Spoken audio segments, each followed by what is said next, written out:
Meine Damen und Herren, ein historischer Tag bricht an. Heute erleben wir die Jungfernfahrt des revolutionären Schienenzeppelins. Ein Meisterwerk deutscher Ingenieurskunst entwickelt von Franz Kuchenberg. Wir wünschen Ihnen allzeit guten Empfang.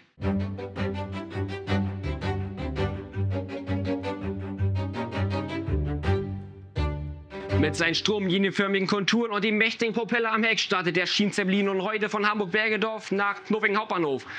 Mit einer maximalen Geschwindigkeit von 230 Stundenkilometer. Was vorher in Stunden gemessen wurde, geschieht nun in Minuten.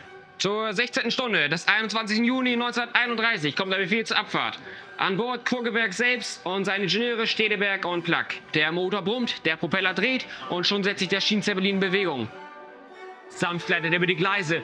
Die Welt draußen verschwimmt. Ein beeindruckendes Zeugnis deutscher Ingenieurskunst.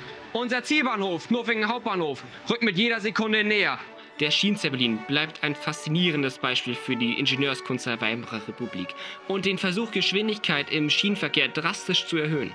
Obwohl er im regulären Betrieb scheiterte, beeinflusste er die nachfolgende Entwicklung stromlinienförmiger Züge, wie etwa den späteren fliegenden Hamburger, der eine erfolgreiche Umsetzung schnellerer Schienenfahrzeuge darstellte.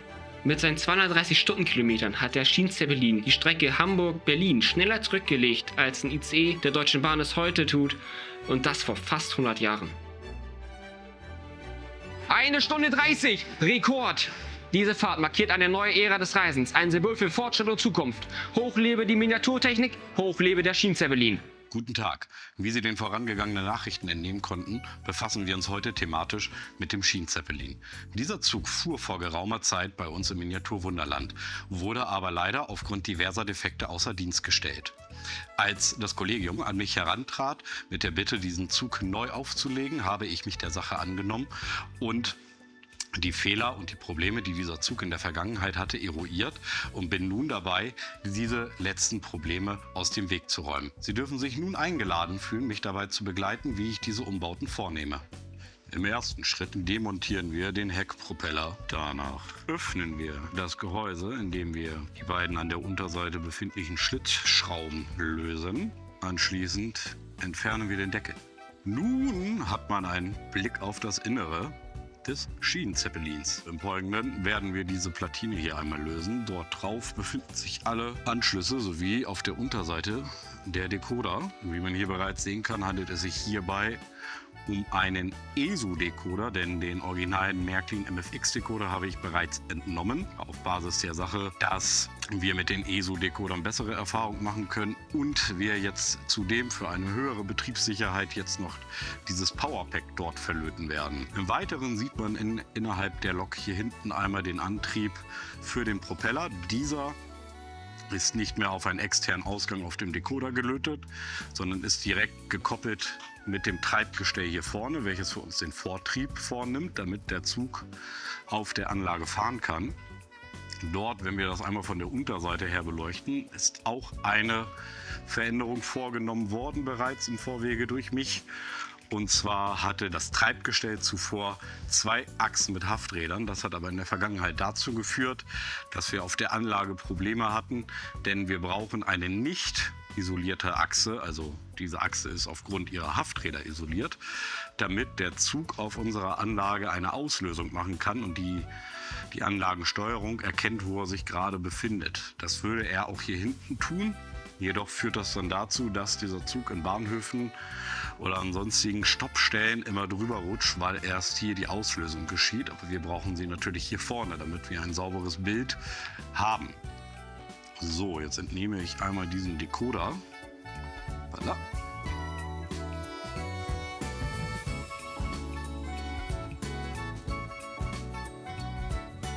Das Powerpack ist jetzt an dem Decoder verlötet. Den klicken wir jetzt hier wieder drauf. Und ansonsten ist tatsächlich bei dieser Lok so weit bis auf den Decoder und ja, die Belegung oder der Anschluss des Heckmotors im Vergleich zur Serienvariante, möchte ich es mal nennen, weitestgehend gleich geblieben. Schrauben wieder rein und den Propeller wieder ansetzen. Wunderbar.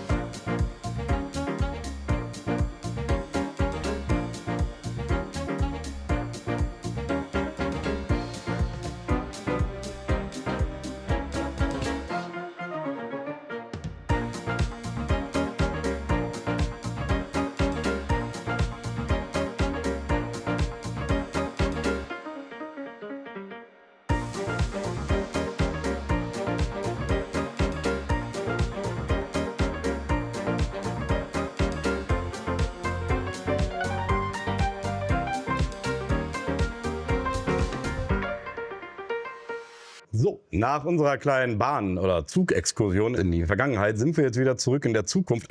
Verdammt, ich meine Gegenwart natürlich. Wie ihr hier seht, habe ich hier unseren neuen Kita-Zug. Das Projekt habe ich in einer gewissen Form letztes Jahr zusammen mit unseren Zugexperten gestartet. Und wir haben uns gedacht, wir lassen eine Kita Bilder malen und lassen dann diese Bilder auf Containern ein Jahr lang als Sonderzug fahren.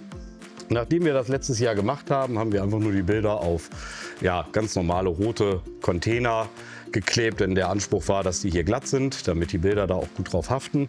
Daraus haben wir gelernt und haben dieses Jahr die Container einmal ein bisschen abgeschliffen, haben die grundlackiert und haben die dann in diversen bunten Farben lackieren lassen. Das hat der gute Fabi gemacht. Und wie er das gemacht hat, seht ihr jetzt und wie ich dann im Anschluss diese Container da drauf bringe und wir diesen Zug wieder zum Fahren bringen.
Ich hoffe, es hat euch gefallen und wenn ihr noch mehr solcher Log-Porträts und speziellen Log-Videos euch wünscht, lasst es uns sehr gerne in den Kommentaren wissen. Mir selber würde noch eine Saktion mir noch vorschweben. Ich wünsche noch einen schönen Tag und auf Wiederschauen.